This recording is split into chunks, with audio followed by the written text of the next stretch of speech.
கிம் என்ற பெண்ணின் கணவர் உட்டி போதைக்கு அடிமையானான். அதிலிருந்து மீளவே முடியாது என்னும் நிலைக்கு வந்தான்.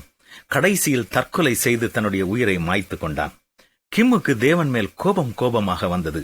அழுது புரண்டாள். நிம்மதி கிடைக்கவில்லை. எங்கெங்கெல்லாமோ போய் பார்த்தாள். மனம் அமைதி அடையவில்லை. கடைசியில் அவளுடைய சிநேகிதியின் அன்பும் ஆதரவும் இயேசு கிறிஸ்துவையும் அவரது மாறாத அன்பையும் சரியாக புரிந்து கொள்ள அவளுக்கு உதவி செய்தது. இறுதியாக தன்னையே இயேசுவுக்கு ஒப்புக் கொடுத்தாள். சில ஆண்டுகள் உருண்டு ஓடியது. தன் கணவனைப் போல பலர் மறித்துவிடக் கூடாது என்னும் பாரம் அவளுக்கு வந்தது. woodymactress.com என்ற வெப்சைட் உண்டு பண்ணி சமய போதனையையும் ஆரம்பித்தாள். இந்த வெப்சைட்டுக்கு வந்த அநேக மக்களுடைய வாழ்க்கை மாற ஆரம்பித்தது. இப்பொழுது கிம் இப்படி சொல்லுகிறாள், என் கணவரை ஏன் எடுத்துக்கொண்டீர் என்று நான் ஒரு காலத்தில் தேவன் மீது மிகவும் கோபப்பட்டேன். ஆனாலும் தேவனுடைய வழிகள் அவருடையவைகள். என் வாழ்க்கையில் நடந்த சோகம் வெற்றியாக மாறியது. இப்பொழுது அழுகிற நீங்கள் பாக்கியவான்கள், இனி நகைப்பீர்கள் என்று இயேசு சொல்வது மிகவும் உண்மையல்லவா?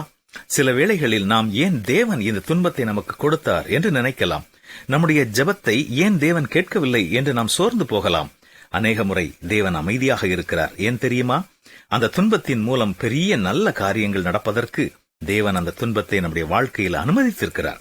நமக்கு ஏற்பட்ட அந்த துன்பத்தின் மூலமாக நம்முடைய குணம் மாறலாம். தங்கத்தைப் போல நாமும் புடமிடப்படலாம். மற்றவர்களுக்கு பிரயோஜனமான ஒருவராக நாம் மாறலாம். அதனால் துன்பம் வரும்போது நம்பிக்கையோடு அதை எதிர்கொண்டால் உங்கள் வாழ்க்கையும் மற்றவர்களுக்கு ஒரு ஆசீர்வாதமாக மாறும் என்பதில் சந்தேகமில்லை.